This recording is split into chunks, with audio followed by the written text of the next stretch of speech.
So, folks, yesterday, Charlie Kirk was assassinated, and his killer is still at large. The reactions and the events that have been unfolding since then have escalated, I would say. I think that's a fair and sober assessment. And one of the things I do want to throw out there is that online brown shirting has already escalated to a new level. There's now a website that is compiling information on folks who were considered too publicly jubilant or not sad about Charlie Kirk's passing. It's called charliesmurderers.com, and it's essentially a list of people that the far right is considering targets, right? And it's a dangerous escalation for sure. Because the reason someone puts together a list like this is either to stoke some kind of form of stochastic terror against them, or to one day hand off to authorities for some kind of Red Scare, McCarthy era tribunal situation. We already saw yesterday Chris Rufo was calling for a return of McCarthy era political policing of speech. And, if these ideas gain more steam and we see this escalate, it could be extraordinarily bad, not just for people on the left, but for basically everybody.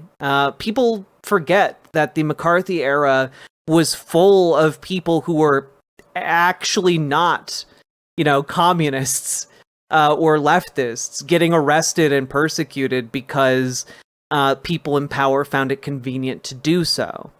It marks a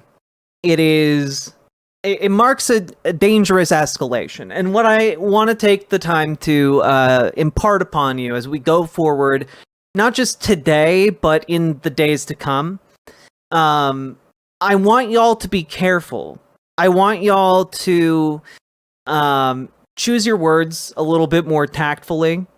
One of the common sayings that I think has some merit is, don't say anything online that you wouldn't want seen by a judge, because if things continue to escalate in this direction, you might come to be in that position. Remember that we are all operating in a public space. That being said, it is an unfortunate development, but I'm not going to show the website because I guess I could show this part of the website. I'll show the top of the page. Is an employee or a student of yours supporting political violence online? Look them up on this website. Say no to political violence. Send information on anyone celebrating Charlie's death. Email us at exposecharliesmurderers.com.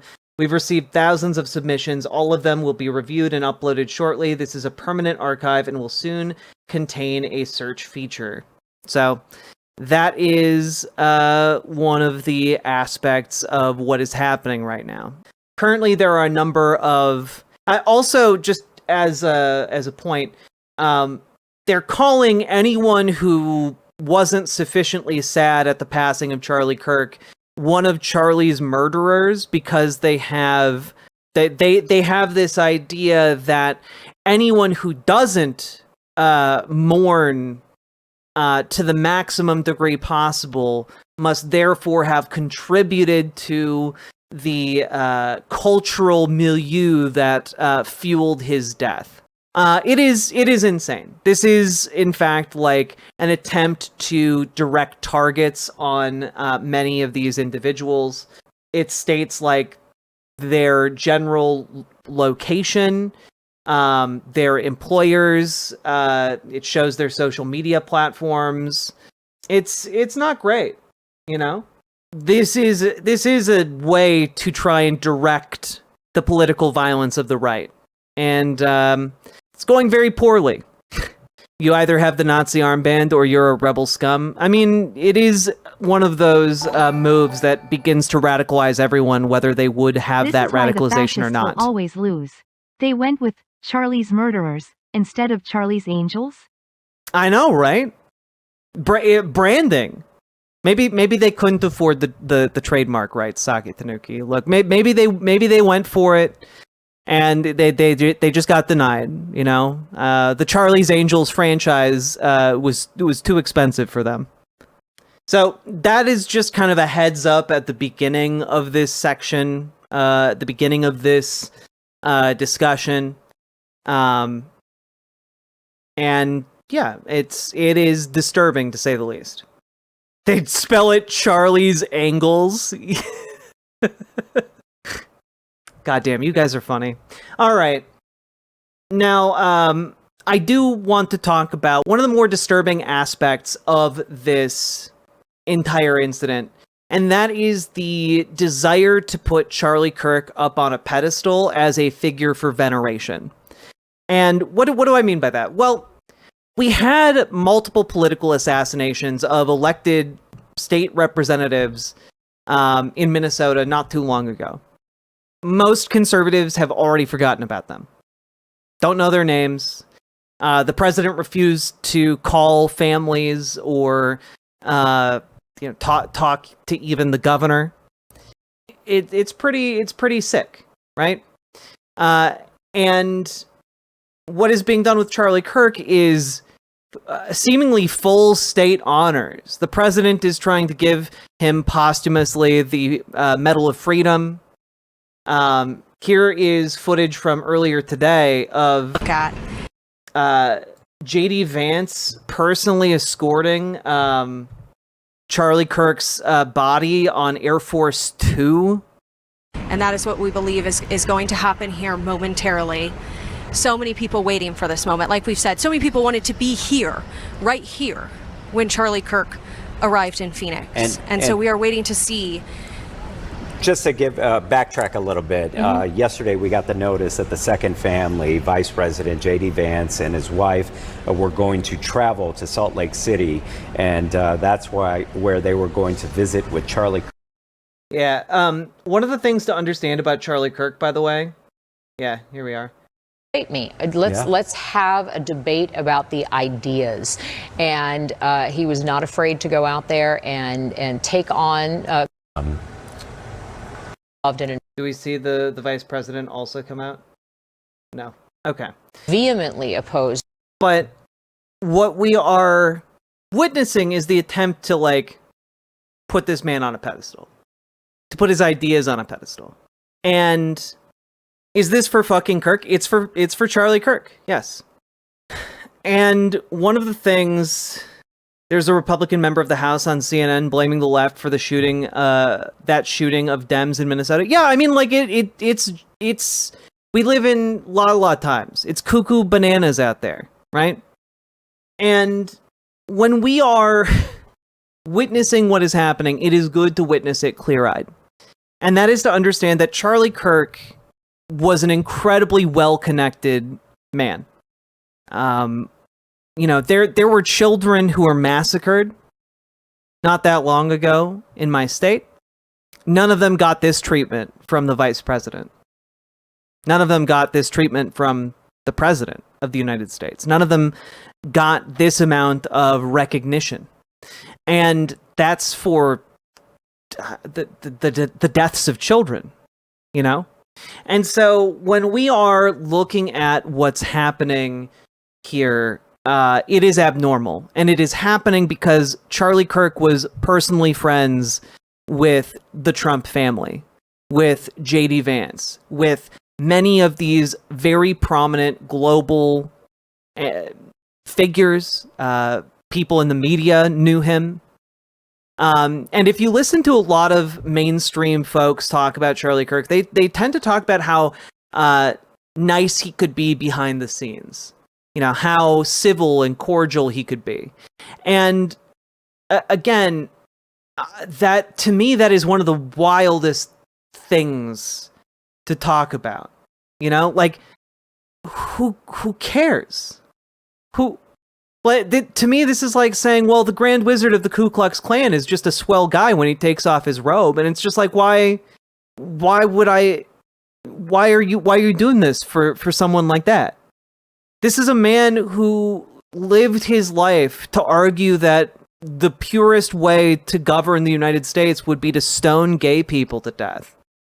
This is a man who just this year was talking about how Martin Luther King was an evil and vile man for leading the civil rights movement. You know, this is the kind of person Charlie Kirk was. He advocated for the deaths of his fellow citizens, you know? And a lot of people in the mainstream media who are talking about how nice he could be interpersonally seem to be awfully silent about what they are actually, what Charlie actually did. A lot of people are talking about how, oh, well, he was a very moderate in his field. And like, I'm sorry, but if you're saying that someone who wants to stone LGBTQ people to death is a moderate, what is radical to you? Like, what would you consider a radical conservative to believe beyond you kill everyone you don't like, you purge them from society by any and all means, you know? Like, who are you saying is the radical, I guess, on the conservative end of the spectrum? And I gotta say, one of the most infuriating things is from Ezra Klein. This ran in the New York Times today. This is an actual thing a real human being wrote. Charlie Kirk was practicing politics the right way. Charlie Kirk was practicing politics the right way. Trump ally Charlie Kirk suggests children should watch public executions. Capital punishment, known as the death penalty, is the state-sanctioned practice of killing someone as punishment for a convicted crime, as we all know. Now let's take a look at what he said. In his weekly panel discussion, Thought Crime, Kirk was discussing death penalties of those convicted of crimes, adding that not only does he believe there should be public executions, but that children should watch them. Death penalties should be public, should be quick, it should be televised. I think at a certain stage, it's an initiation. What age should you start to see public executions? Kirk, along with his co-hosts Jack Posobiec, Tyler Boyer, and Blake Neff, continued to discuss at what age should children watch the public executions, with one co-host pointing out as young as 12 years old. If Kirk was practicing politics, I'm glad he never made it to actual implementation. Yeah, good thing he was never brought up to the big leagues, huh? I'm sorry, what? Yeah. I think maybe 12. 6th grade or so, when you're old enough, Neff said. While Boyer pointed out that it should be an age when someone can embrace the meaning of the execution. In response, Kirk said, I think it should be taken in a holy way, and I don't mean holy in a bad way. I mean that this is heavy. In addition, Kirk asked whether crime would go up or down if children were to watch public executions. Here's a question for anyone that might not be persuaded. Would crime go up or down? Boyer said it would go way down, with Kirk then asking, so why is this even a question? And, you know, I love this encapsulation, right, of, like, Charlie Kirk's propagandizing. Because there's no data involved here. It's all just vibes. It's all just vibes. Hey, should we show our children the brutal killing of a man in order to persuade them not to do crimes when they're older? Do you think traumatizing a child would result in more crime or less crime? And they're like, oh, definitely less crime based on the vibes, man. It's crazy. It's crazy. That's the kind of man Charlie Kirk was. So when Ezra Klein writes, Charlie Kirk was practicing politics the right way, I'm sorry, is practicing politics the right way advocating for the stoning of LGBTQ people? Is that the right way to do politics? Is it the right way to do politics to talk about how you think children should be required to watch public executions? That's the right way? You want to use the power of the state to force children to watch people be put to death? That's the right way to do politics? Like, I just want to point something out, right? If I were to advocate for the level of violence that Charlie Kirk did on a daily basis on his show, I would almost instantly be annihilated off of Twitch and YouTube and every social media site. What did Klein mean, though? Let's take a look. The foundation of a free society is the ability to participate in politics without fear of violence. To lose that is to risk losing everything. Charlie Kirk and his family just lost everything. As a country, we came a step closer to losing everything, too. We've been edging closer for some time now. In 2020, a plot to kidnap Gretchen Whitmer, the governor of Michigan, was foiled by the FBI. In 2021, a mob stormed the Capitol in an effort to overturn the result of the election, and pipe bombs were found at the Democratic and Republican National Committee headquarters. In 2022, a man broke into the home of Nancy Pelosi, Speaker of the House at the time, intending to kidnap her. She was absent, but the intruder assaulted her 82-year-old husband, Paul, with a hammer, fracturing his skull. Hey, out of curiosity, Charlie Kirk, Paul Pelosi. Let's see here. Yeah, in 2023, Charlie Kirk mocked the assault of Paul Pelosi and suggested that someone should bail the man who bashed his skull with a hammer out of prison, and then blamed the governor of Minnesota for it. Oh, and interestingly enough, he didn't blame the governor of Minnesota for it. Sorry, he tried to blame Tim Walz for the political assassination that happened in Minnesota earlier this year. This is who we're talking about. The man who did politics the right way was talking about putting an attempted murderer on the streets. Someone who was deranged enough to try and kidnap the Speaker of the House to murder her. Yes, Walz is the governor of Minnesota. Melissa Hortman was a state senator in Minnesota. Also, Omega Star, thank you for the 5 Tier 1 subs. I very, very much appreciate it. Ezra goes on to list a number of other political-oriented crimes.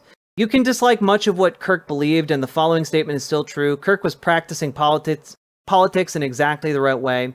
He was showing up to campuses and talking with anyone who would talk to him. He was one of the era's most effective practitioners of persuasion. When the left thought its hold on the hearts and minds of college students was nearly absolute, Kirk showed up again and again to break it. Slowly, then all at once, he did. College-age voters shifted sharply to the right in the 2024 election.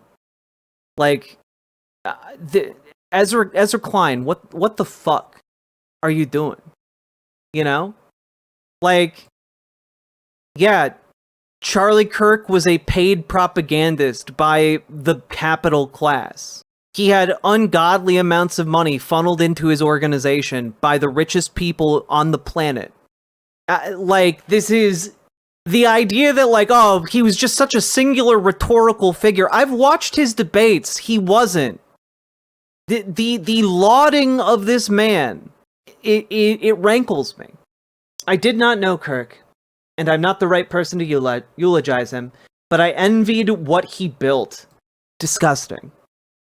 Disgusting. You envied the organization of hate that had to, like, constantly purge members for denigrating racial minorities with slurs in their official chat rooms. You envied that?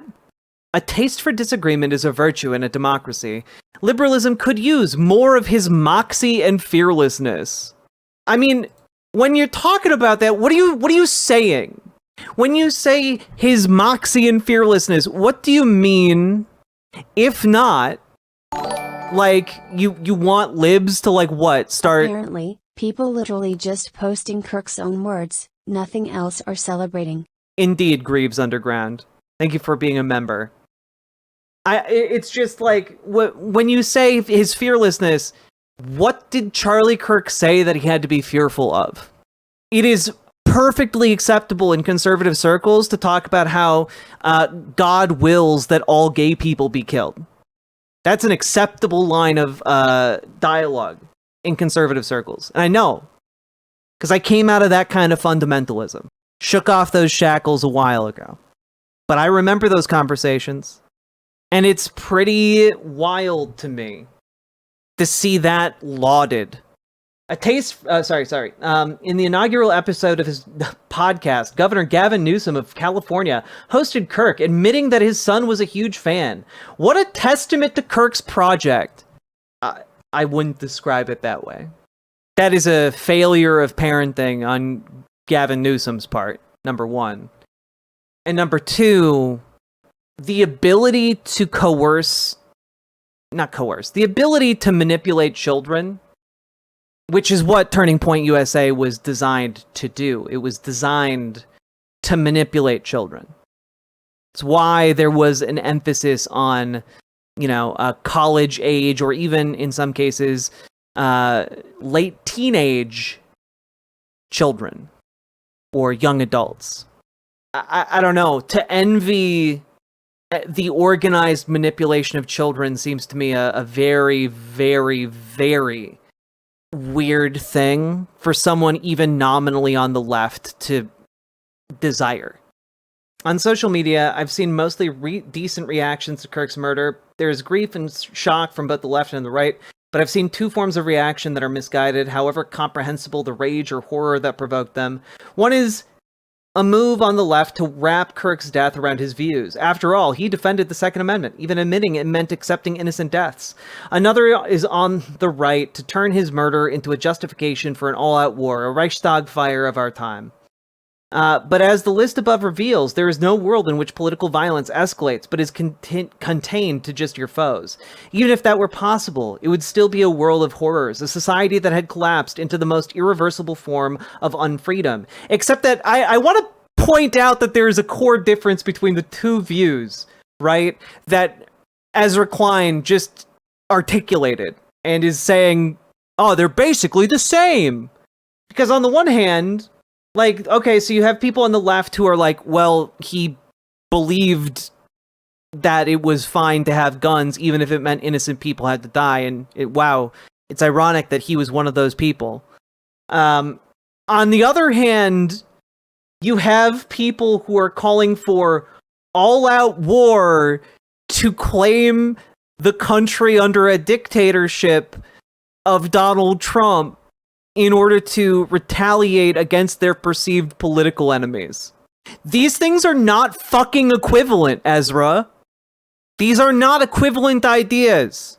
Political violence is a virus. It is contagious. We've been through periods in this country when it was endemic. In the 1960s, assassinations. I doubt they're listening, but I would subscribe to the major media outlet that lead tomorrow with Ezra Klein is doing political commentary the wrong way. I mean, true, Paladin. Like, genuinely, again, I said this yesterday, I'll say it again. This is a litmus test for who can you trust in the media. Who in the media still has the guts and the ability to be brave and to clearly understand the situation we are in. Okay? And Paladin, thank you for the $5 dono.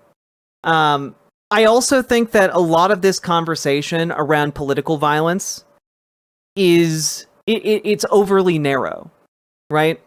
Because when we talk about political violence, assassinations are one of the top things on that list, but far less often do people talk about the political violence of, say, Republicans stripping healthcare from tens of millions of people, right? That is an act of political violence. That is an act that puts at risk the lives of tens of millions of people. But it is, for some reason, an acceptable political violence in our country. We talk about the escalating militarization of the police, or the vast amount of funds that are being pumped into ICE, making it one of the largest military forces on the planet, and they are disappearing people off the streets at the barrel of a gun. But Ezra Klein doesn't mention it as an act of political violence, and it is political violence.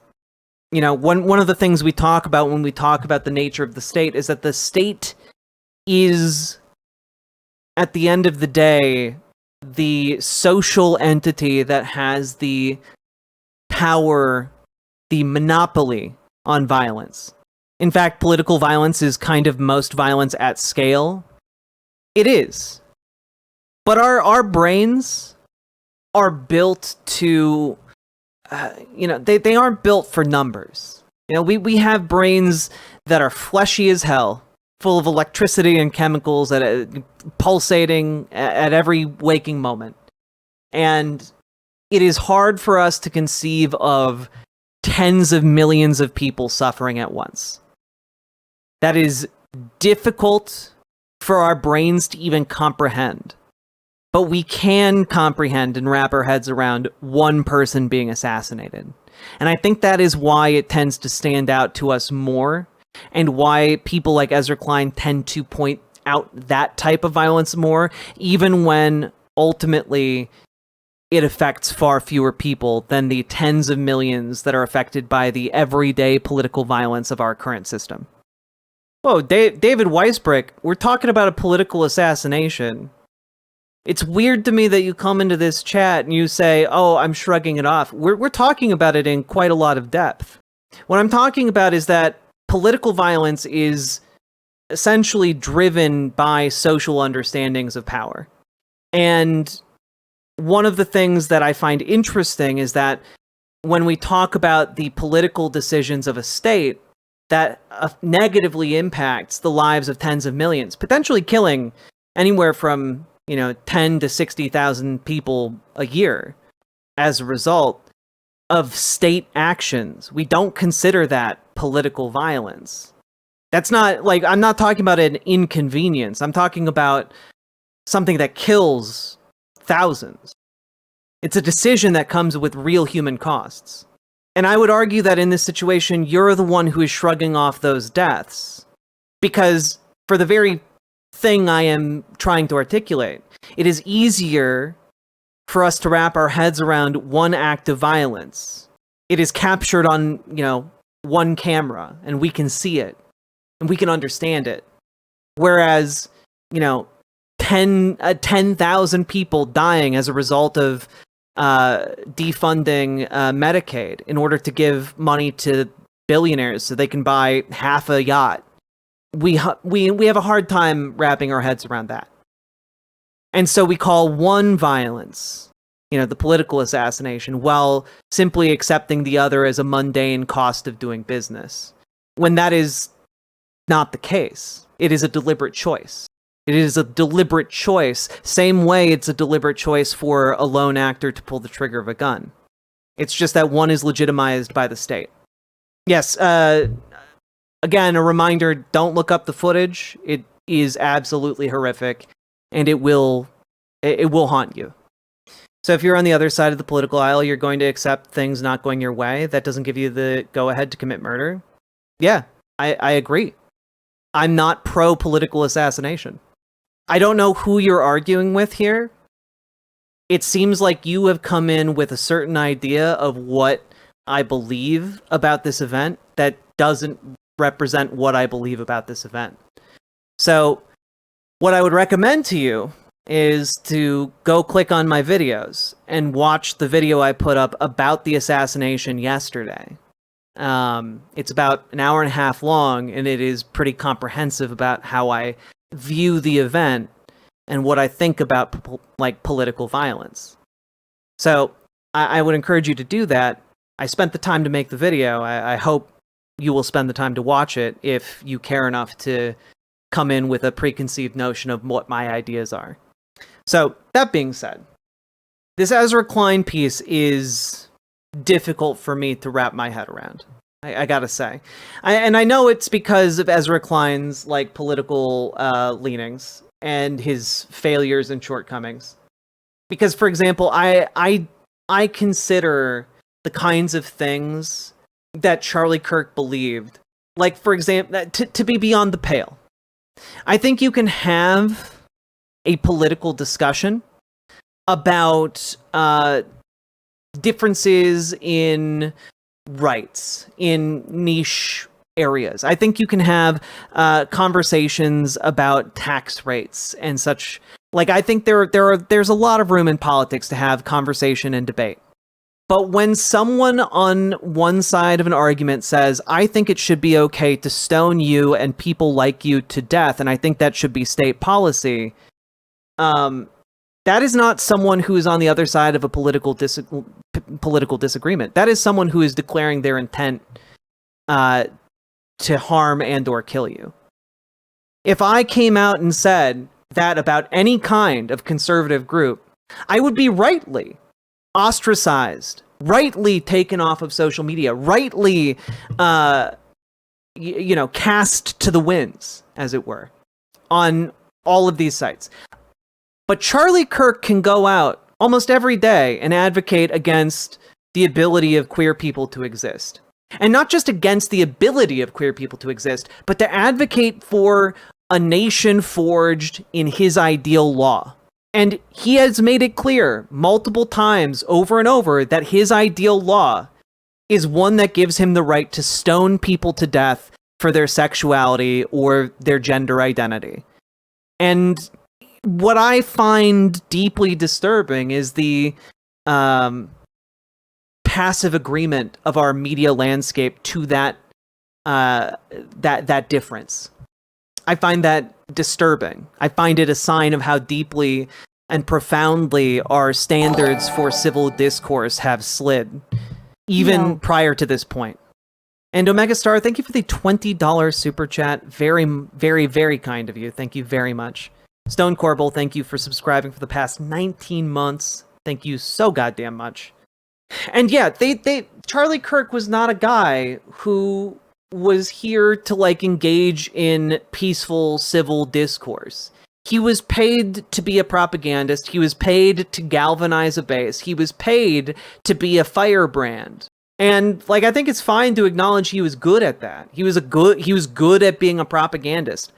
But I don't think that justifies like bending over backwards to like pretend at misery with all of this. Bad things are coming down the road because of all this, but like I don't mourn this man. Neither do I celebrate his death. And I think any good faith commentator who has their head screwed on straight should understand that that is an option here. It is not a binary choice to either celebrate him or to mourn him. You can choose to do neither. You can choose to see him as he was, a man who spent his life advocating for violence. And, I personally choose not to laud those who would seek to rule me. I don't think it is good to like hold someone up as a martyr who would have seen everyone he disagrees with eliminated from society, who would have forced children to watch the executions of his political rivals, who would have who would have tried to kill those who disagree with him. I don't understand this, other than it is a sign of how deeply gone our current media ecosystem is. That Ezra Klein piece I found disturbing as hell, to say the least. And as we move forward here, I mean, it goes beyond that too. Like yesterday, I showed a brief clip from Cenk Uygur of the Young Turks, nearly in tears about this. And I understand feeling disturbed by the events of the day. I understand, again, that this is a harbinger of bad, dark times. That as a result of this, an innumerable amount of suffering is about to be unleashed upon not just the left, not just progressives, not just like socialists or communists or union organizers or any of that, but it's going to target everyone indiscriminately. You know, a lot of people are going to suffer, and that includes conservatives as a result of this. But I also, I came across this, and I just got to say, like, well, let's watch it. Charlie Kirk is dead. He got shot at an event that he was hosting in Utah. And I am sad, distraught. In fact, I just cried on my live stream in front of 250,000 people. My goal in this video is to tell you why I feel this way. If you want to end gun violence, it is something that you can never celebrate. It is always disgusting, always vile, and always abhorrent. It should come as no shock to yourself when I tell you that I think Charlie Kirk was a bad person. I've made that very clear over the last year, but does that mean I think he deserves to lose his life? No. Does that mean I think his 2 young children, who were in attendance at the event where he was shot, deserve to watch their father die? No. Does that mean I think they deserve to grow up without him? No. Does that mean I think that his wife, who was also there, deserved to lose her husband? No. And honestly, if you answered yes to any of those questions... Oh yeah, this is Dean Withers. He's a huge lefty lib in this space. There's a very clear line drawn between me and you. Yeah, he's the debate guy. I don't want your support, and I don't support you either. We as a collective need to end gun violence. And if that phrase is negotiable for you, I believe that you're in the wrong. My thoughts and prayers go out to Charlie Kirk's friends, family, children, loved ones, as well as every single person in attendance at his event today in Utah. I'm sorry. I'm not going to shed a tear for this man. I don't understand the desire to platform. Maybe the grief is genuine. Maybe it's not. Maybe it's performative. But either way, is blind empathy a thing? I don't know. All I know is that, when we talk about political disagreements and we talk about solving our differences, obviously assassinations aren't the answer if we want to have for ourselves a peaceful democratic society. But when something like this happens, you owe nobody your tears. You owe nobody an emotional response. Not a goddamn soul. If you feel it, by all means. But, I don't understand someone who feels compelled to cry over this. I just fundamentally don't understand it. I don't understand shedding tears over a man who was gleeful about, the destruction of children in Gaza. And families in Gaza, and parents in Gaza. I don't understand using your finite time on this earth to mourn that. Neither do I understand, by the way, the desire to celebrate that, when we know what is going to come of this. That's not true. I understand it. I'm going to do something better with my time. Let me put it that way. I also don't get the whole, his kids will have to grow up without their father. Maybe they'll grow up to not be hateful pieces of shit. Not all fathers are good fathers. That was something that, in fact, Charlie Kirk talked about a lot on his show. But no one seems to be bringing up Charlie Kirk's many, many documented takes when they are eulogizing him. They always say, oh, we disagreed vaguely. Be specific. What did you disagree with Charlie Kirk on? What things did he say that you disagreed with? Because I think maybe that's important when we are talking about an effort to solidify him as some kind of martyr to a cause. So I have, I think, only sympathy and empathy for his kids when it comes to seeing what they saw at that event. My understanding is that they are very young, and I do not support the suffering of any child. I don't care who their parents were. Not now, not never. But that's the extent of it. I feel very deeply for his kids. Riverboat deck is coming to town. All the viewers gather round. Twitch and YouTube is where she streams. All that content is bursting the scenes. Politics, dating, plenty more. Her sense of fashion you'll adore. So grab your stuff and hop aboard. We're going straight to Jack's Discord.